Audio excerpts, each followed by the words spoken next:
Assalamualaikum warahmatullahi wabarakatuh. Selamat siang, sore harusnya ya. Selamat sore semuanya. Makasih ya yang udah gabung ke live Instagram kita hari ini. Mungkin kita kenalan dulu ya. Kenalan dulu ya, nama aku Bidan Rani. Di sini kita mau membahas topik yang sangat penting ya, terutama untuk para ibu hamil. Nah, apa sih temanya? Itu pentingnya kontrol kehamilan rutin. Nah, hari ini kita mau pematerinya ada Bidan Nira. Hai Bidan Nira. Bu Bidan sehat? Assalamualaikum. Alhamdulillah sehat. Bentar ya. Gimana kabarnya Bidan Rani? Alhamdulillah sehat juga. Alhamdulillah ya, semakin cetar membahana rupanya bidan yang satu ini ya. Pakai filter. Oke, Tipsnya bagus. Nanti di-spill. Bu Bidan Nira. Oke. Kita dulu.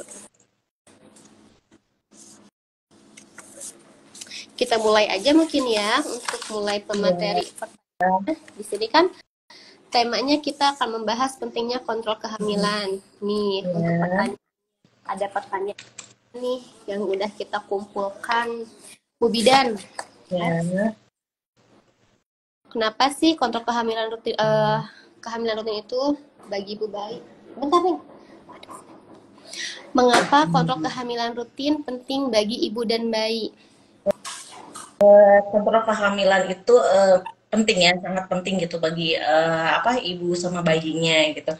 Karena itu tuh buat memantau kemajuan proses kehamilan demi memastikan kesehatan pada ibu dan tumbuh kembang janin yang ada di dalamnya. Sebenarnya seperti itu gitu. Eh, dan juga buat ini mendeteksi lebih awal komplikasi yang ada di ibu tersebut, ibu hamil tersebut gitu. Oke. Kira-kira kapan sih waktu terbaik untuk mulai kontrol kehamilan pertama, Bu Bidan?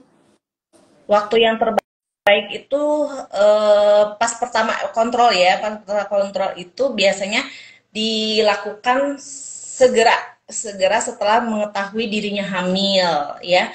Antara kan biasanya kalau misalnya ibu yang sadar hamil kan yang hamilnya direncanakan itu begitu udah tes pack ini dia ingat-ingat kan pasti akan ingat-ingat kapan nih mens terakhir saya gitu kapan nih apa namanya hubungan terakhir saya gitu. Ya yang paling ininya tuh trimester pertama biasanya antara usia 8 sampai 12 minggu di awal kehamilan. Dan itu tuh usia segitu tuh trimester pertama tuh merupakan awal yang bagus ya, awal yang bagus buat USG juga gitu. Soalnya kan bisa kedetek ya kalau misalnya di bawah 12 di bawah 12 minggu itu jadi dia tuh bisa tahu gitu kan selain tanda pasti kehamilan kan tidak melulu tentang tes pack ya. Tes pack kan nggak bukan tanda pasti kehamilan, mual muntah bukan tanda pasti kehamilan. Tanda pasti kehamilan itu ya USG adanya kantong kehamilan gitu. Jadi waktu yang terbaik juga kan di bawah 12 minggu. Dan sekarang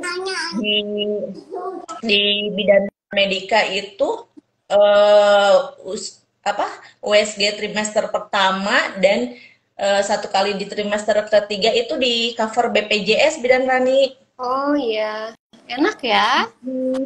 Iya dong, jadi nggak ada alasan lagi lah, nggak itu gitu, nggak sempet USG, nggak itu ya udah sekarang udah di cover gitu sama BPJS ya.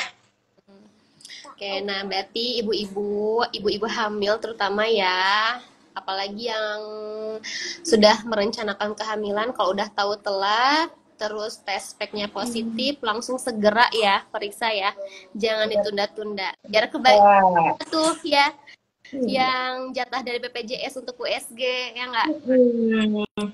ada Terus ada lagi pertanyaan nih Bu Bidan, seberapa sering sih ibu hamil perlu melakukan kontrol kehamilan? gitu. minimal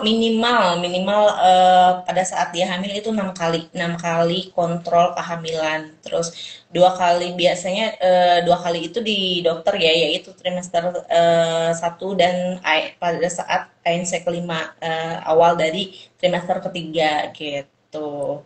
Biasanya hmm, 2 kali di trimester pertama, 2 kali di trimester kedua, dan 2 kali di trimester yang ketiga gitu. Oke. Tuh. Itu tuh udah plus USG ya? Udah pas plus USG. USG pertama kan di bawah 11 Iya, iya. minggu. Iya. Jadi ya kalau kan namanya juga kehamilan ya, kehamilan yang kita inginkan tuh pasti apa sih namanya, direncanakan ya, sesuai dengan perencanaan kita. Kapan kita hamil, kapan kita mens terakhirnya gitu kan, pasti kan tahu kan ya, pasti dibuletin kan, orang namanya merencanakan kehamilan kan pasti ada gitu itunya. Ya, dipersiap apa di pasti tahu lah, kalau misalnya ini sebelum 12 minggu waktunya, ini nih USG masih bisa kok itu. USG apa namanya? Gratis Dari BPJS itu ya. BPJS. Hmm. Ya justru kalau misalkan ibu hamil yang sangat-sangat direncanakan, yang sangat ditunggu, malah nanti harusnya lebih sering ya kontrolnya, bisa lebih dari Iya, 6 kali. Oh iya, terus apa aja sih Bu Bida nih yang biasanya diperiksa pada saat kontrol hamil itu? banyak ya yang diperiksa rutin gitu selama kontrol hamil, biasanya meliputi 10T gitu kan. Biasanya kayak timbang badan, tensi, terus ya ukur ukur tekanan darah kayak gitu. Terus ukur apa, kebesaran perutnya, TFU gitu ya, tinggi fundusnya, terus ada cek golongan darah juga, ada cek kadar HB juga gitu. Ya, eh, ada suntik tete tuh. Terus biasanya kalau misalnya datang positif gitu, hamil baru pertama datang, biasanya kita kasih buku ini, buku KIA ya. Buku KIA ini banyak ilmunya. Nanti dibaca-baca, apa sih namanya, dibaca-baca lagi, udah banyak banyak banget ilmunya. Ada screening screening preeklampsianya yang kurang dari 20 minggu, ada evaluasi kesehatan ibu hamil, banyak. Ini udah komplit isinya.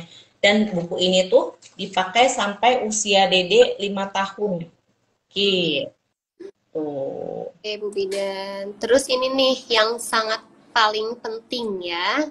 Gimana sih Hmm. mengetahui tanda kehamilan beresiko? Tanda kehamilan beresiko. Di sini juga ada. Biasanya gejala kehamilan berisiko itu adanya perdarahan pada vagina ya.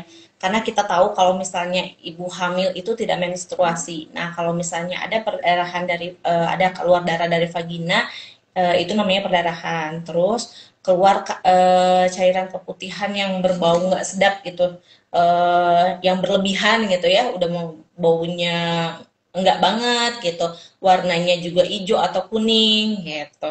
Terus ngerasa dia gerakan janinnya tuh berkurang gitu ya, bahkan hilang. Jadi kan biasanya kalau kita kan, kalau misalnya lagi hamil, apalagi hamilnya yang usianya udah eh, apa, di trimester 2 biasanya kerasa kan ya gerakan janinnya. Nah, udah makan nih ya, udah makan biasanya kerasa banget gitu. Nah, ini berkurang atau bahkan hilang. Nah, itu tanda kehamilan berisiko juga. Terus adanya perasaan nyeri atau perih pada saat buang air kecil, itu juga resiko. Terus gangguan penglihatan atau jantung berdebar-debar seperti itu gitu. Ada itu resikonya seperti itu, banyak Hmm, gitu. Nah, eh, apa itu? oke, jadi sebetulnya informasi tanda gejala kehamilan yang beresiko itu ada juga ya di buku KIA. Banyak, Jadi sebetulnya banyak kita banget harus ada. lebih rajin lagi membaca ya. Nah, Ya, terus termasuk termasuk ada informasi untuk ini gak sih Bu, diperiksa kehamilan itu untuk pemeriksaan nutrisi kayak gitu, ada nggak? Pemeriksaan nutrisi ada. Eh, Kan kita selalu selalu nanyain kan kalau misalnya itu kan kita kan kayak juga kan ya yang dari kalau misalnya ada pasien datang kita gali-gali kan informasi apalagi pasien pertama kan. Terus kalau buat pemeriksaan ada cek rutin cek apa laboratorium rutin juga kan di kita di apa di bidang medika kan ada gitu. Terus kalau misalnya buat nutrisinya, kita nanti cocokin dengan yang ada di buku ini. Ya kita gali lagi eh, apa cara dia bukan kebiasaan kebiasaan makannya dia seperti apa gitu. Terus apa yang dia makan gitu. Nanti kan bisa dicocokkan dengan yang ada di buku KIA, boleh nih kamu ini makanan porsi untuk ibu hamil itu seperti ini baiknya makanan pokoknya trimester 1 ada 5 porsi atau ini makanan pokoknya ini protein hewaninya, protein nabatinya ini ada semua di sini. Ya melingkupi itu juga pemeriksaan nutrisi juga kalau misalnya kita periksa ke bidan. Banyak untungnya kalau misalnya kita periksa pas hamil, periksa ke bidan, segera diperiksakan ke bidan, banyak untungnya juga. Oke. informasi yang kita dapat ya Bu Bidan. Iya. Nah, teman-teman di sini ada yang mau nanya lagi nggak? Nah nih ya, belum ada yang bertanya.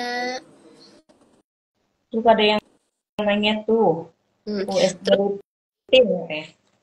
suka ada lagi tuh yang nanya katanya gini, perlu nggak sih Bu untuk USG itu setiap kali kontrol? Jadi setiap kali kontrol tuh kita harusnya USG aja gitu.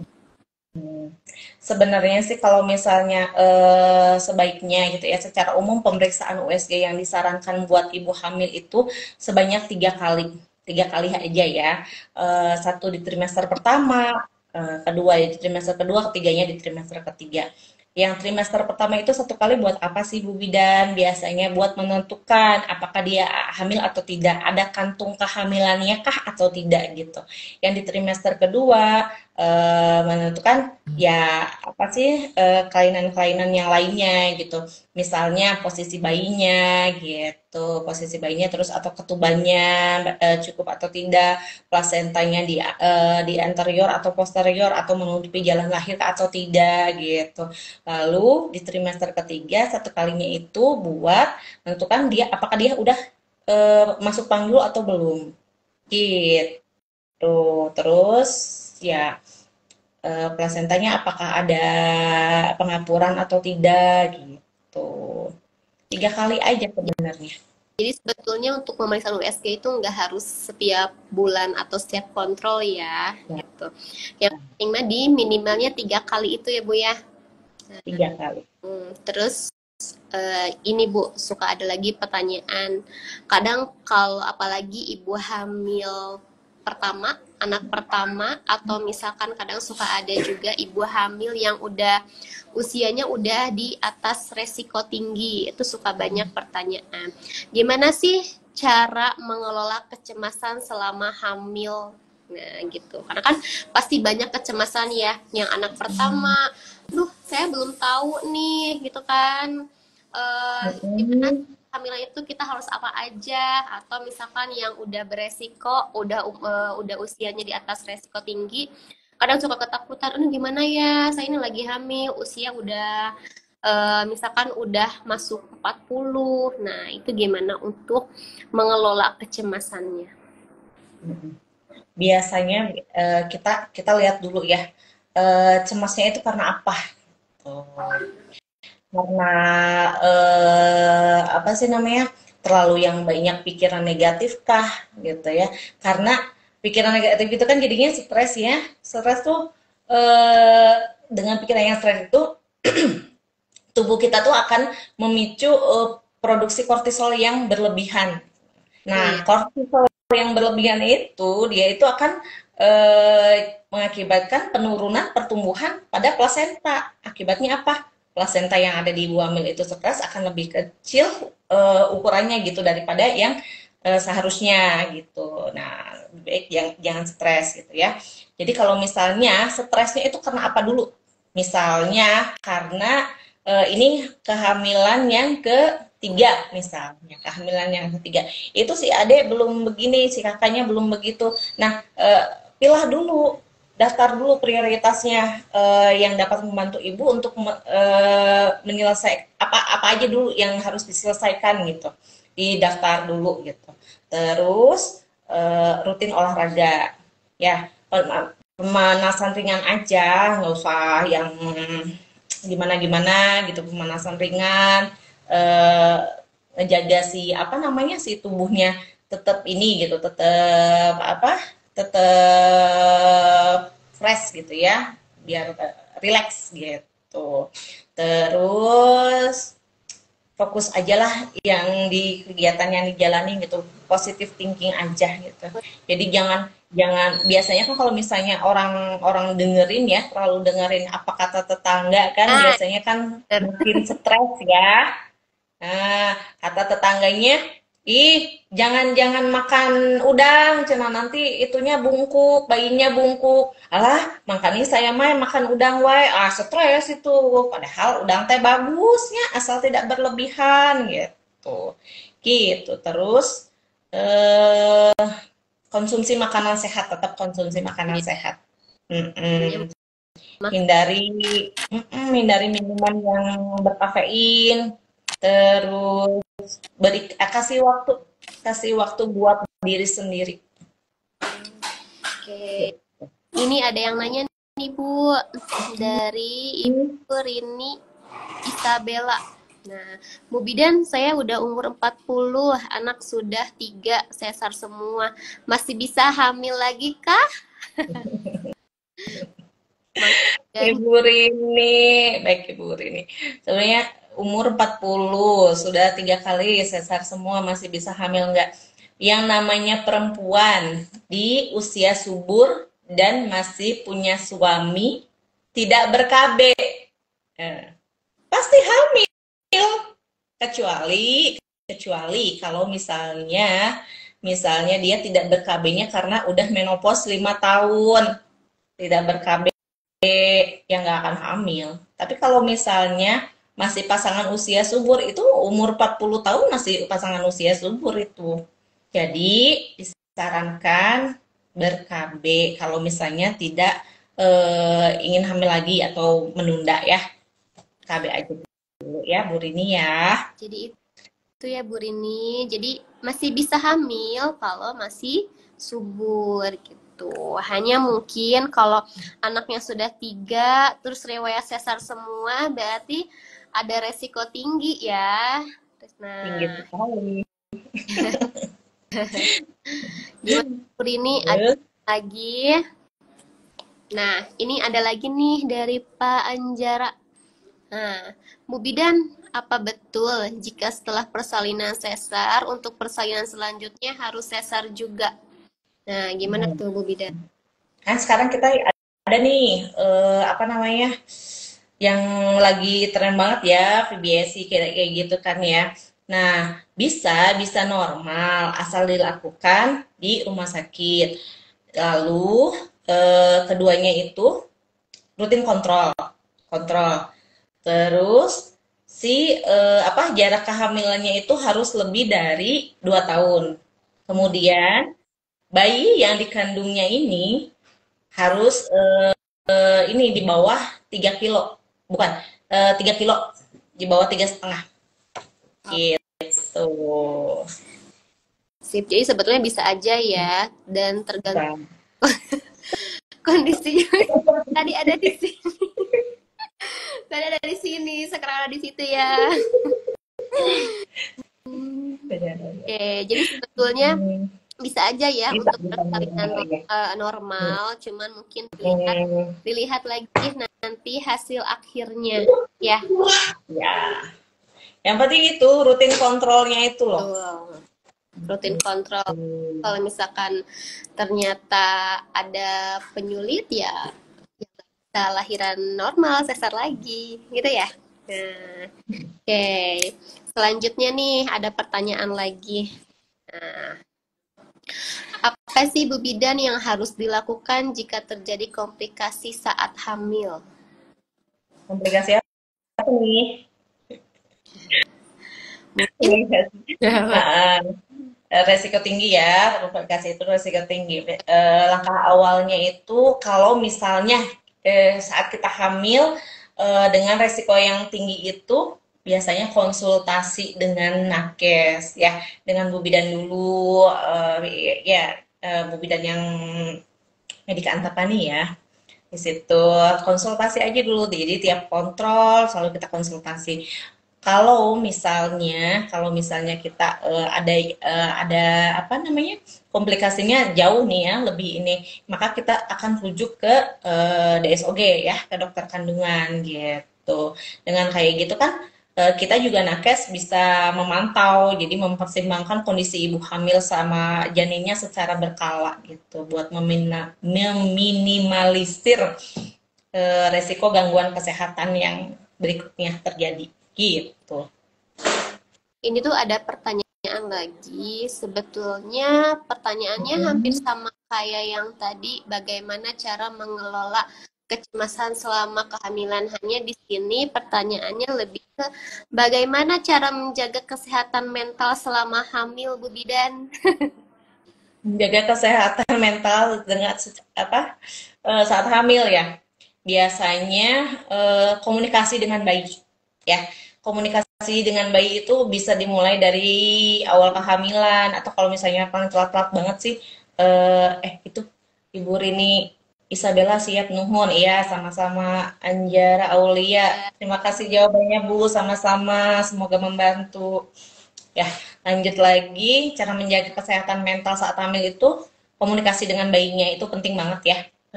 Jadi diajak ngobrol bayinya. Kan selama ini kita kan kalau misalnya itu ya cuek-cuek aja ya, dah hamil-hamil gitu ya. Ngobrol mah yang tetangga gitu ya, bayinya jarang diajak ngobrol gitu.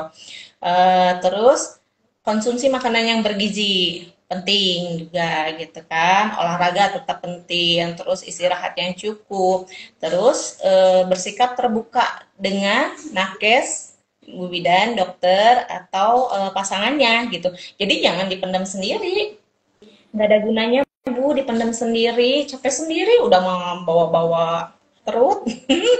Ya biar cepat sehat gitu ya, biar nggak keganggu mentalnya, maka kita dibiasakan terbuka oke. Berarti intinya gitu. tetap harus positive thinking. Hmm. Nah, terus ada lagi nih Bu, pertanyaan. Apakah kontrol kehamilan dapat membantu mencegah kelahiran prematur? Kontrol kehamilan dapat mencegah kelahiran prematur. Hmm, Sebenarnya sih kalau banyak hal yang dilakukan supaya nggak lahir prematur gitu ya. Jadi mempertahankan berat badan ideal, terus asupan nutrisinya yang baik sebelum dan selama kehamilan gitu kan. Ya, ya itu biasanya kita tuh kalau misalnya apa sih, sebelum hamil ya, remaja-remaja sekarang kan lebih cenderung ke diet ya, yang diet, entah dietnya sehat atau enggak gitu kan, yang penting langsing gitu kan ya. Sebenarnya salah kalau misalnya itu tuh sebelum hamil, ya intinya kita kan mau punya anak, direncanakan pengen punya anak, direncanakan mau anaknya yang sehat gitu. Tapi kita nutrisinya nggak ada gitu. Nah, itu nggak boleh gitu. Jadi, cara yang terbaik untuk mengurangi resiko kehamilan prematur, ya mempertahankan nutrisi yang ideal itu. Terus, kalau kelahiran prematur itu kan di bawah usia 37 minggu ya. Nah, kalau misalnya di bawah usia 37 minggu, biasanya dia tuh orang-orang cueknya yang apa sih namanya? Ah, ini mah kontraksi palsu tanpa tanpa mengetahui bener nggak sih itu tuh kontraksi palsu itu seperti apa. Padahal si itu tuh kontraksi rahimnya tuh terjadi 6 kali atau lebih dalam 1 jam. Itu mah tanda-tanda bersalin. Tapi karena yang jarang kontrol teh ginian, jarang kontrol, jadi nggak tahu ah udahlah ini mah ada kontraksi palsu kayak itu deh nanti juga udah lagi ya. Padahal nggak boleh apa jangan dibiarkan. Hmm, Bahaya itu. ya. Oke. Gitu. Jadi sebetulnya persalinan prematur itu kita gak bisa memprediksi ya, karena banyak faktor ya, Bu. Hmm. Terus di sini ada lagi pertanyaan. Kapan sih waktu yang tepat untuk mulai persiapan persalinan, Bu Bidan? Waktu yang apa tepat ya? Waktu yang tepat untuk mulai mempersiapkan persalinan. Ya, pada saat ini aja udah masukin trimester ketiga gitu ya. Eh, kayak yang udah masuk trimester ketiga, dia udah ada tuh ya kontraksi gitu kan. Terus persiapannya itu bukan bukan melulu tentang hal barang yang harus dibawa gitu ya. Apa sih? Ada juga ya kita kita juga harus sehat gitu. Soalnya kan buat persalinan itu kitanya sendiri yang ngejin gitu. Jadi kalau misalnya eh apa barang-barang udah siap, buku KIA udah siap, pempes segala macam popok udah siap, tapi kitanya nggak siap kayak yang eh, istirahat juga enggak gitu kan. Biasanya kalau misalnya kehamilan pertama kan ya mules dikit langsung gitu kan, langsung bangun, langsung nggak istirahat, apa nggak tidur dari malam sampai paginya tuh nggak tidur lagi gitu. Tahu-tahu pas waktunya ngejet nggak bisa, nggak ada tenaga gitu, masuk angin we gitu. Jadi seharusnya seharusnya dipersiapkan itu mulai di minggu ke 37 sampai minggu ke 40. Jadi sebetulnya kalau untuk persiapan banyak ya Bu ya, bukan hanya Benar. persiapan barang-barang yang harus dibawa nanti, tapi kesiapan diri kitanya juga ya Bu ya. Nah, Betul. terus ada lagi pertanyaan Bu. Darah tinggi selama kehamilan bahaya nggak sih Bu? Jelas bahaya. Kalau misalnya nggak ditangani dengan tepat gitu ya, hipertensi dalam kehamilan itu bisa menyebabkan komplikasi yang sangat berbahaya.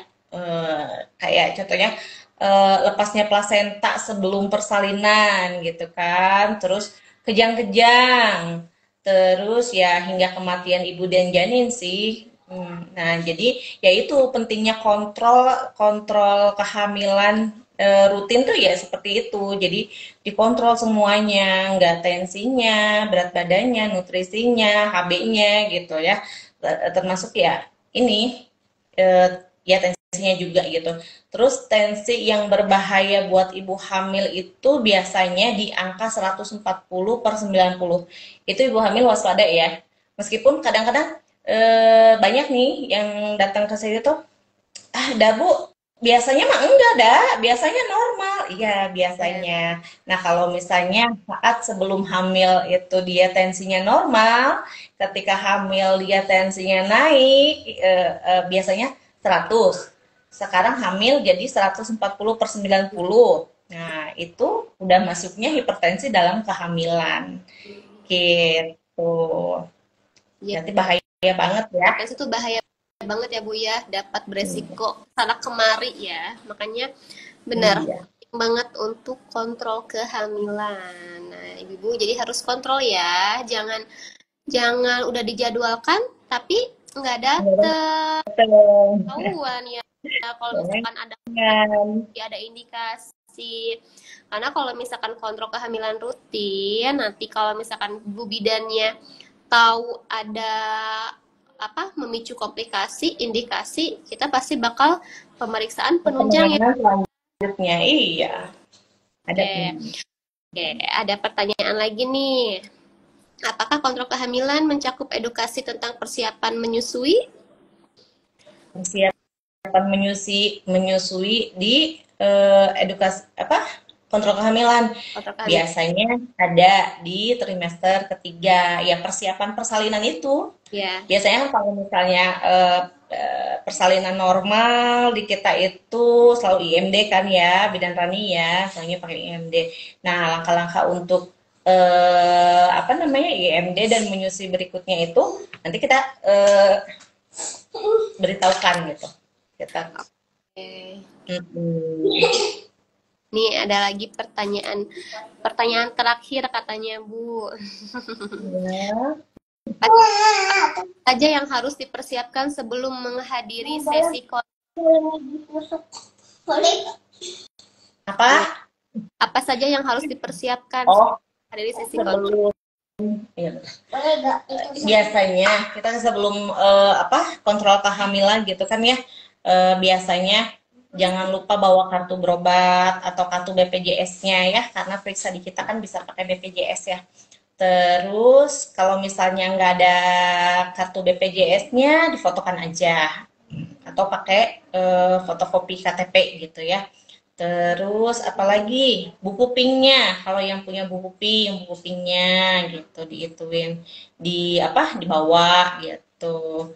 Terus apalagi waktunya kira-kira yang apa sih yang tepat kapan ya gitu.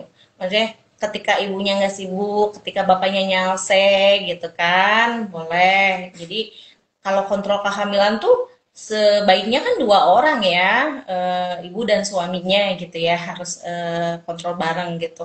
Karena di sini ada dukungan moral dari seorang suami ke istrinya gitu. Sebagai bentuk rasa terima kasih juga kan dari suami ke istrinya gitu.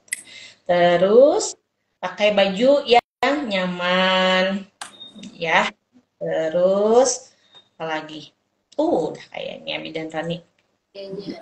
Oke. Iya aja. Sebetulnya kesimpulan dari pertanyaan yang tadi disampaikan itu kontrol kehamilan itu sangat penting ya Bu ya, bukan hanya untuk tahu bayinya sehat apa enggak gitu kan, bukan hanya untuk Mm-mm. oh iya jantung bayinya udah kedengeran, tapi memang untuk deteksi adanya kelainan juga, indikasi juga ya Bu ya, gitu.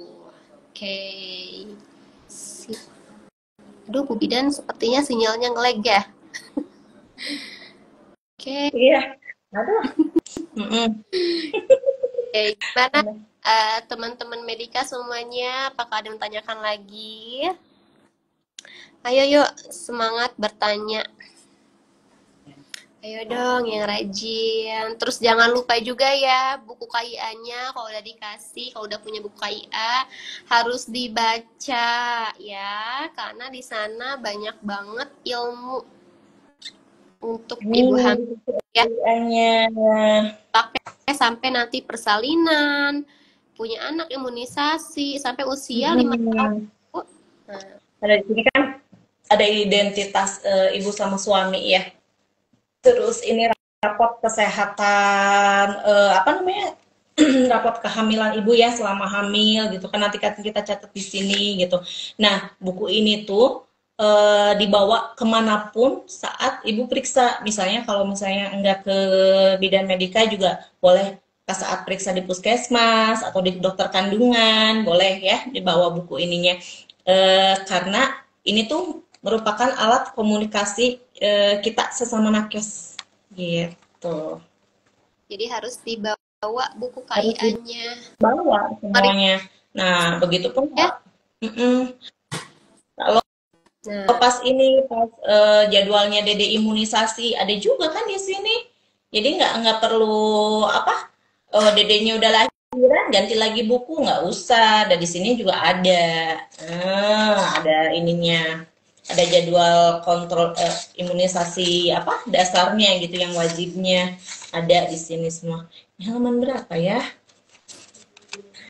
Nah, kan lengkap banget di sini bidan Rani. Oh, ini apa? jadwal apa sih, apa aja sih imunisasi yang harus diberikan ke bayi saya. Ini usia bayinya berapa bulan, misalnya ya, misalnya usia 2 bulan. Tarik garis putihnya. Garis putihnya apa aja di sini? Oh, ada DPT, ada PCV, ada polio, dan ada rotavirus. Berarti usia bayi saya 2 bulan, imunisasinya ini yang di kotak putih gitu. Jadi nggak bingung lagi kalau misalnya daftar imunisasi apa ya Bu? Ah, ini ada. Ibunya udah cerdas, udah ada gitu. Sip. Ini masih ada pertanyaan, Bu. Ternyata masih ada pertanyaan nih. Tapi ini sepertinya pertanyaannya bukan tentang kontrol kehamilan ya, lebih ke imunisasi katanya gitu. Oh, iya. Kalau di Antapani tersedia vaksin rotavirus nggak ya untuk bayi? Nah, ada nggak, Bu? Kalau misalnya buat vaksin biasanya kita apa sih, pelayanan hari Jumat, terus daftarnya itu di hari Rabu. Nah, karena pagi tadi ada pelayanan, kita belum stok ini lagi nih. Biasanya nanti kalau misalnya mau daftar, mangga ke hotline-nya, ke hotline-nya Bidan Medika, nanti dikasih tahu ada vaksin apa aja yang ada gitu. Atau nanya nanya ke hotline-nya aja boleh. Jadi untuk Neng ada ya? nomor hotline? Iya, ada. Ya, oke. Satu lagi Bu, ada pertanyaan nih. Sebenarnya tadi udah jawab ya. Yang pertanyaan apakah perlu kontrol setiap kali kontrol? Di sini pertanyaannya sama. Saya mau tanya untuk pemeriksaan SG itu sebaiknya kali atau seperti apa? Ini yang itu di HP Neng Amel kan? Yang di grup tadi. Eh, maaf. Gimana bidang? Bisa diulang lagi ya Bu. Nah, oke. Jadi untuk pertanyaannya tuh sama Bu kayak yang tadi yang perlu melakukan USG setiap kali kontrol. Hanya di sini pertanyaan itu pemeriksaan USG itu sebaiknya dilakukan satu kali sebulan sekali atau seperti apa Bu? Gitu. Oh, Sama. buat USG ibu hamil. Buat USG ibu hamil tuh biasanya dilakukan selama kehamilan itu 3 kali. Ya minimal itu 3 kali gitu. Jadi 1 kali di trimester pertama untuk mengetahui apakah ada kantong kehamilan atau tidak gitu. Terus 1 kali di trimester kedua buat mengetahui posisi janinnya, posisi plasentanya, air ketubannya, kayak gitu kan ya. 1 kali di trimester ketiga buat mengetahui apakah itu udah masuk panggul atau belum gitu, udah siap lahir atau belum gitu. Gitu. Sebetulnya kalau mau USG setiap bulan sekali boleh-boleh. Boleh, boleh, tapi tidak di cover BPJS. Jadi kan di kamu hanya 2 aja ya. Hanya Yang 2. di cover hanya 2. Eh, sip. Oke, berarti pertanyaannya udah semua, udah disampaikan. Sudah nggak ada yang tanyakan lagi, teman-teman Medika semuanya. Kalau nggak ada yang tanyakan lagi, ini dari tadi bolak-balik ya. Cantik banget sih, Masya Allah, anaknya Bu Rani. Lagi, terima kasih Bu Bidan atas penjelasannya yang sangat-sangat informatif, sangat bermanfaat ya. Tapi mungkin sebelum kita akhiri, boleh dijelaskan sedikit Bu Bidan tentang layanan di praktek mandiri Medika Antapani ini. Oh ya tentu. Di praktek bidan mandiri ini kan kami menyediakan layanan kontrol kehamilan ya Bu ya. Eh, Layanan kontrol kehamilan rutin, pemeriksaan kesehatan ibu dan anak, konseling kehamilan, terus kami juga siap kok mendampingi ibu-ibu hamil untuk memastikan kehamilan yang sehat dan persiapan persalinan yang baik gitu ya. Itu siap banget di sini gitu. Terus teman-teman kalau misalnya ingin mengetahui lebih lanjut, bolehlah datang langsung ke kliniknya ya, ke klinik kami yang ada di Jalan Purwakarta 5 nomor 8 di Antapani. Mangga, kita welcome kok. Oke, terima kasih Bu Bidan sama informasinya. Ada bidan siapa aja di bidan Medika Antapani Bu? Oke, di Bidan Medika Antapani itu kita tuh ada bertiga ya, masih bertiga. Hai, ada Bidan Nira, ada Bidan Iis dan Bidan Rani. Eh, Gitu, ya. boleh tahu Hmm. kapan aja untuk masing-masing bidan? Hah? Untuk masing-masing bidan jadwalnya kapan aja tuh, Bu? Oh iya, jadwalnya kalau misalnya Bidan Nira adanya di hari Kamis dan Jumat. Bidan Iis di Senin dan Selasa. Bidan Rani di hari apa ini kelihatan nggak? Hari Rabu dan Sabtu. Eh, Dan Sabtu ya. Tapi buat persalinan kita 24 jam ya. ya. Hmm. Oke, baik. Terima kasih Bu Bidan. Terima kasih juga Iya, sama-sama. ya. Jangan lupa untuk menjaga kesehatan terus dan melakukan kontrol rutin untuk ibu hamil ya. Dadah, terima kasih Bu Bidan. Sehat-sehat Sama-sama, ya semua. sehat selalu. Sampai jumpa di sampai jumpa di sesi live berikutnya. Insya Allah. Amin. Assalamualaikum. Waalaikumsalam Dadah. warahmatullahi wabarakatuh. Audio Jungle.